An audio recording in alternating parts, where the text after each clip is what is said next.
Hello friend, स्वागत है आपका अपने यूट्यूब चैनल स्टडी विद एस21 में। फ्रेंड, आपके लिए सामान्य हिंदी की क्लास लेकर आया हूं। तो चलिए फ्रेंड, वीडियो स्टार्ट करते हैं। वीडियो स्टार्ट करने से पहले अगर आपने अभी तक मेरे चैनल को सब्सक्राइब नहीं किया है तो मेरे चैनल को सब्सक्राइब कर लीजिए, ताकि जो भी मैं वीडियो बनाऊँ उसका नोटिफिकेशन आप तक पहुँच सके। तो चलिए फ्रेंड, वीडियो स्टार्ट करते हैं। तो फ्रेंड, आज हम पढ़ेंगे हिंदी भाषा का विकास। तो फ्रेंड, हिंदी भाषा का विकास किस प्रकार हुआ उसके बारे में हम पढ़ेंगे। तो इसमें आएगा सबसे पहले भाषा। तो फ्रेंड, भाषा क्या होती है? तो भाषा वह होती है जिसके द्वारा मनुष्य अपने विचारों का आदान प्रदान करता है, और वह अपने विचारों का आदान प्रदान लिखकर, बोलकर, सुनकर, पढ़कर अपने विचारों का आदान प्रदान करता है। फ्रेंड, भाषा किसे कहते हैं? तो भाषा को हम कहते हैं भावों या विचारों का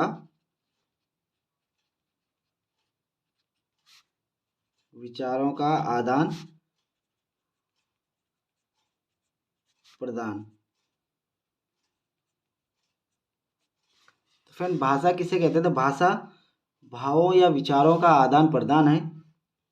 मनुष्य जिस प्रकार या जिस क्रिया से अपने विचारों को या अपने भावों का आदान प्रदान करता है उसे भाषा कहते हैं। और भाषा को मनुष्य बोलकर, लिखकर, सुनकर व पढ़कर अपने विचारों का क्या करता है? आदान प्रदान करता है। ठीक है।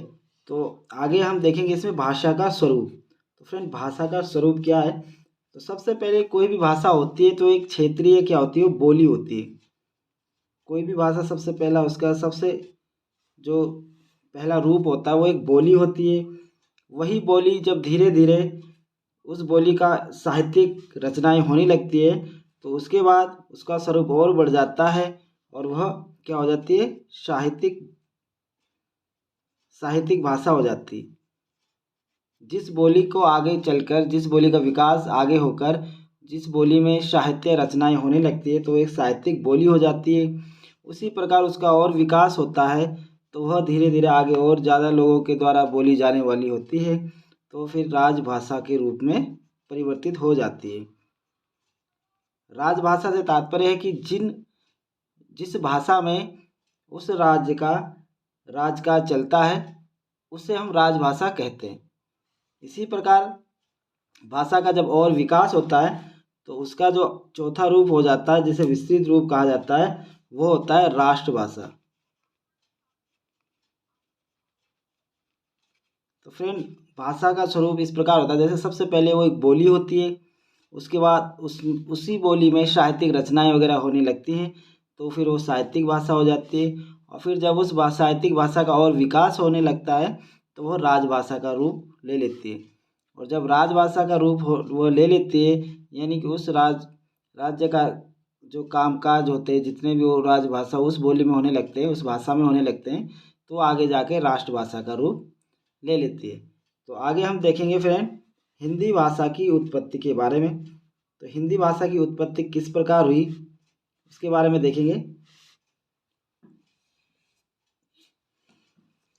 तो फ्रेंड, सबसे पहले हम देखेंगे भाषा।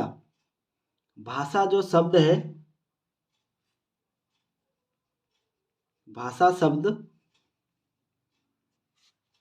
जो कि भाषा शब्द की जो उत्पत्ति हुई है यह संस्कृत भाषा से हुई है। संस्कृत भाषा के भास धातु से हुई है।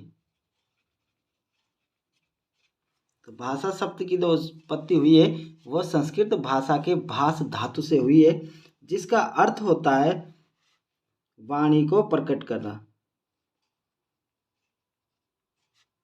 वाणी को प्रकट करना या कहना।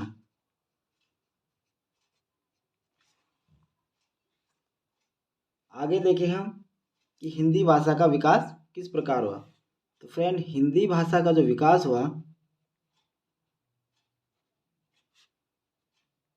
हिंदी भाषा का विकास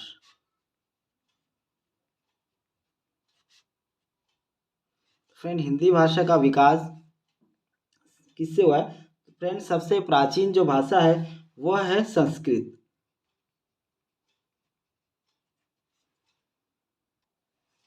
फ्रेंड सबसे प्राचीन भाषा है संस्कृत, और संस्कृत के दो रूप हैं। एक है वैदिक संस्कृत,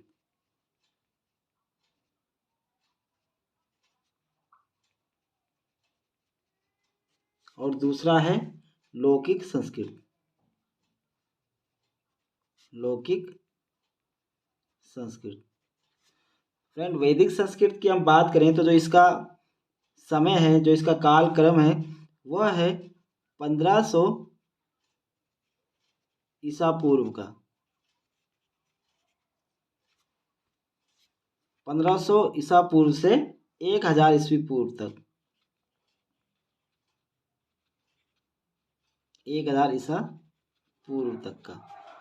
इसी प्रकार अगर हम लौकिक संस्कृत की बात करें तो जो लौकिक संस्कृति का जो काल है यह था 1000 ईसा पूर्व से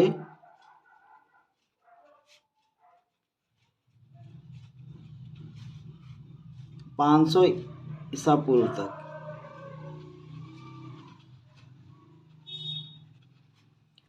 फ्रेंड जो वैदिक संस्कृत है,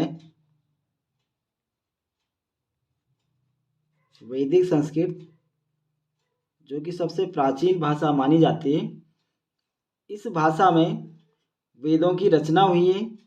जो हमारे 4 वेद हैं, जो सबसे प्राचीन वेद है ऋग्वेद, सामवेद,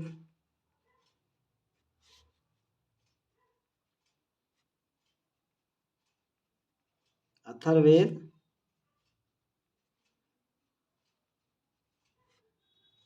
और यजुर्वेद, इन चारों वेदों की जो रचना हुई है वो वैदिक संस्कृत में हुई है। आगे देखते हैं हम लौकिक संस्कृत।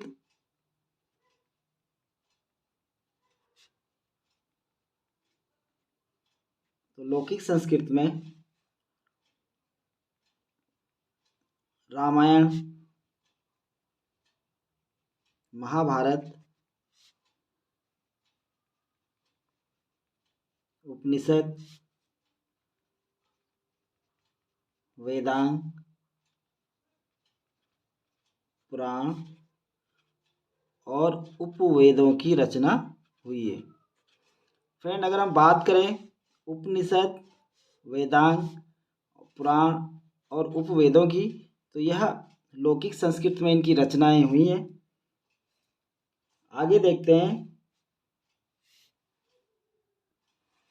तो फ्रेंड आगे आता है इसमें लौकिक संस्कृत। लौकिक संस्कृत।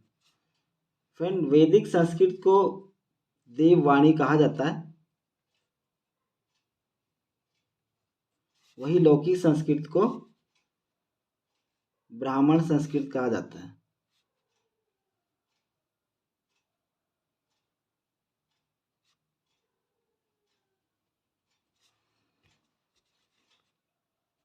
भाषा का जो विकास हुआ था उसका अगर हम कालक्रम देखें तो सबसे पहले संस्कृत। संस्कृत के दो भाग हैं, पहला है वैदिक संस्कृत और लौकिक संस्कृत। वैदिक संस्कृत का जो कालक्रम था 1500 ईसा पूर्व से 1000 ईसा पूर्व तक था। वही लौकिक संस्कृत का जो कालक्रम था 1000 ईसा पूर्व से 500 ईसा पूर्व तक। अब फ्रेंड लौकिक संस्कृत के बाद जो दूसरी भाषा आती है वह आती है पाली भाषा। इसका जो कालक्रम है 500 ईसा पूर्व से प्रथम शताब्दी तक, या 0 ईस्वी तक। फ्रेंड जो पाली भाषा है, इस भाषा में बौद्ध धर्म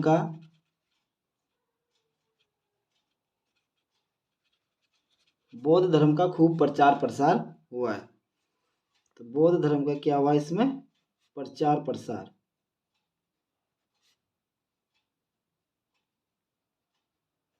इसी प्रकार पाली भाषा आगे चलकर प्राकृत भाषा में बदल गई। तो जो प्राकृत भाषा है, इसका जो कालक्रम है 0 ईस्वी से 500 ईस्वी तक का माना जाता है। और इस भाषा में, प्राकृत भाषा में, जैन धर्म का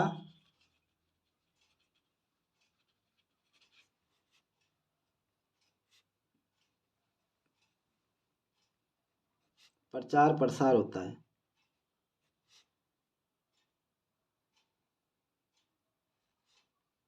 इसी प्राकृत भाषा से आगे जो आगे भाषा का विकास हुआ उसे कहते हैं हम अपभ्रंश। अपभ्रंश भाषा। फ्रेंड, अपभ्रंश भाषा का अर्थ होता है भ्रष्ट, भ्रष्ट भाषा या बिगड़ी हुई भाषा। आगे जाकर इसका जो विकास हुआ वो हुआ अवहट में। तो फ्रेंड, जो अपभ्रंश भाषा है, इस भाषा के 7 भाग हैं। आगे देखते हैं। तो फ्रेंड, हम देखेंगे अपभ्रंश भाषा के जो भाग हैं, 7 भाग, उनको देखेंगे। और फ्रेंड, अपभ्रंश भाषा का जो काल क्रम था 500 ईस्वी से 1000 ईस्वी तक का माना गया है। तो अपभ्रंश भाषा का जो पहला भाग है उसे कहते हैं शोरसेनी अपभ्रंश।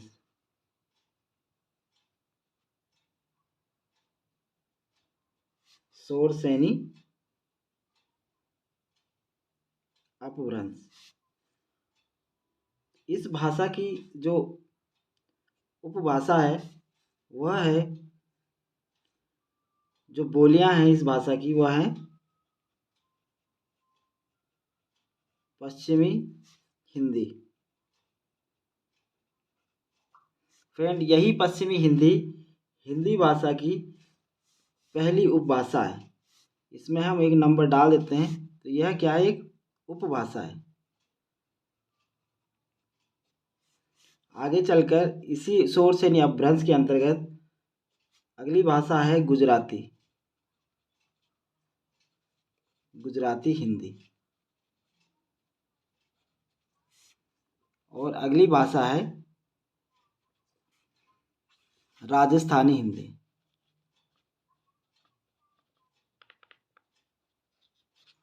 यही राजस्थानी जो भाषा है यह हिंदी भाषा की दूसरी उपभाषा है।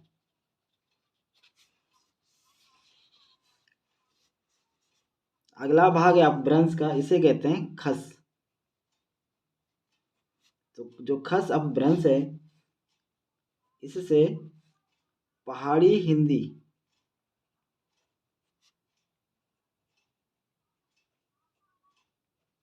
पहाड़ी हिंदी का विकास हुआ है। और यही पहाड़ी हिंदी हिंदी भाषा की तीसरी उपभाषा है। अगला भाग है इसका तीसरा भाग पैशाची अपभ्रंश। फ्रेंड, पैशाची अपभ्रंश के अंतर्गत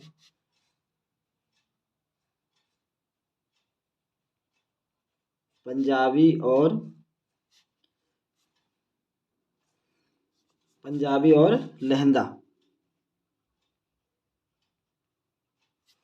लहंदा भाषा का विकास हुआ है हिंदी की।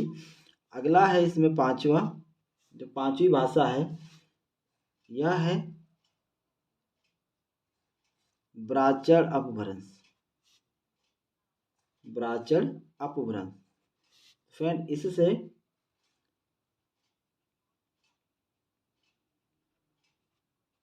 सिंधी बोली का विकास हुआ है। इसी प्रकार पांचवा है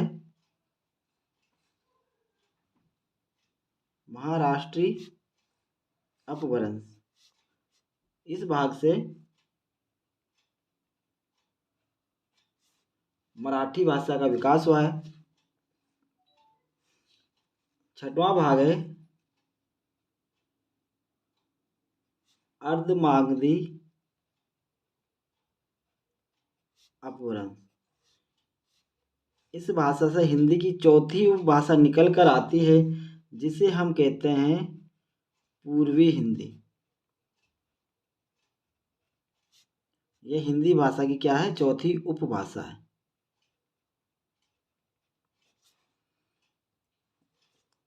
सातवां भाग है इसका मागधी अपभ्रंश, और इससे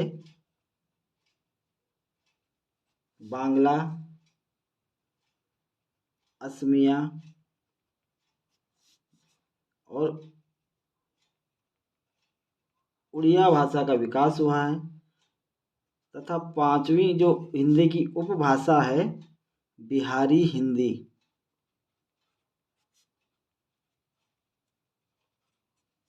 बिहारी हिंदी का विकास हुआ है। तो फ्रेंड हमें हिंदी की जो 5 उपभाषाएं वो मिल गई हैं।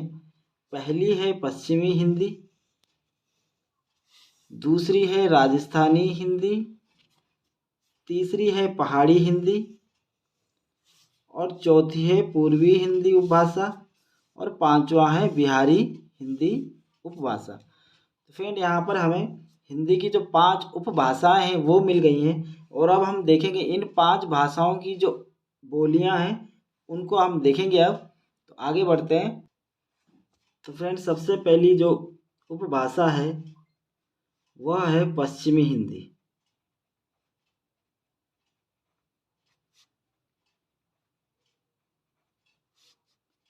पश्चिमी हिंदी की जो बोलियां हैं उसमें आता है, सबसे पहले उसमें आएगा बांगरू,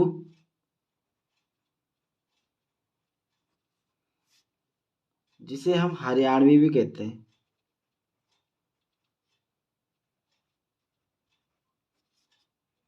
इसी प्रकार इसकी जो दूसरी बोली है वह है बुंदेली,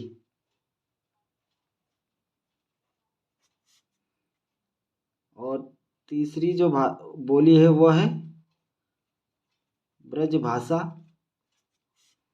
और चौथी जो भाषा है वो है कन्नौजी, तथा पांचवी भाषा है खड़ी बोली। खड़ी बोली को कोरवी भी कहा जाता है। तो फ्रेंड ये हिंदी भाषा की जो पहली उपभाषा है पश्चिमी हिंदी, उसके अंतर्गत 5 बोलियां आती हैं। बांगरू जिसे हम हरियाणवी कहते हैं, बुंदेली, ब्रजभाषा, कन्नौजी और खड़ी बोली। खड़ी बोली को कोरवी भी कहा जाता है। इसी में अगर हम दूसरी उपभाषा देखेंगे तो फ्रेंड दूसरी उपभाषा है राजस्थानी।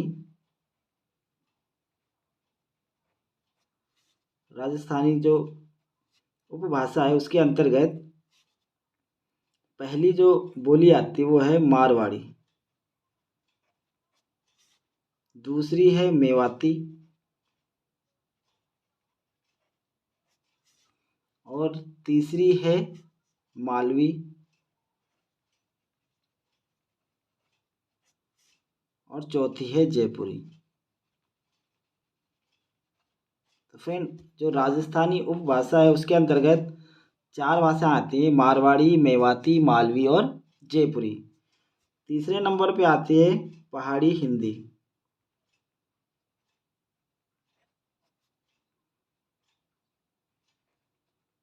फ्रेंड पहाड़ी हिंदी के अंतर्गत 2 भाषाएं आती हैं। पहला है कुमाऊनी,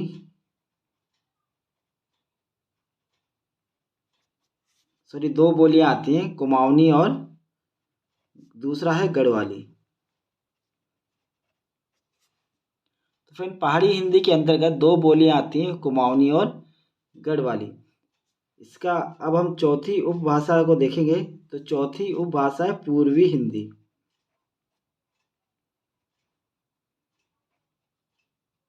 तो पूर्वी हिंदी के अंतर्गत पहली बोली जो आती है उसे कहते हैं बघेली, बघेली। दूसरी है अवधी, और तीसरी है छत्तीसगढ़ी।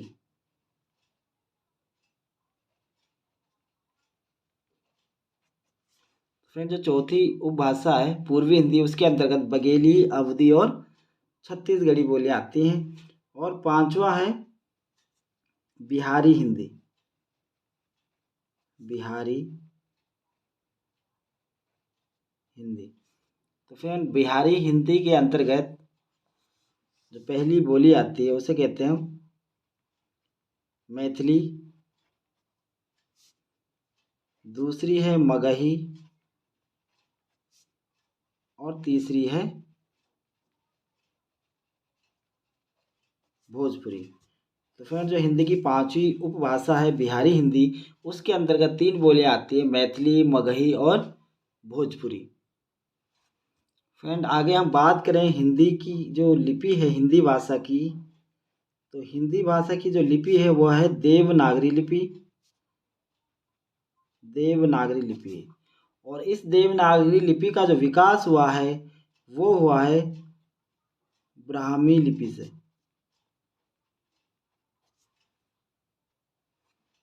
वहीं अगर हम बात करें अंग्रेजी भाषा की लिपि, तो अंग्रेजी भाषा की लिपि रोमन लिपि होती है।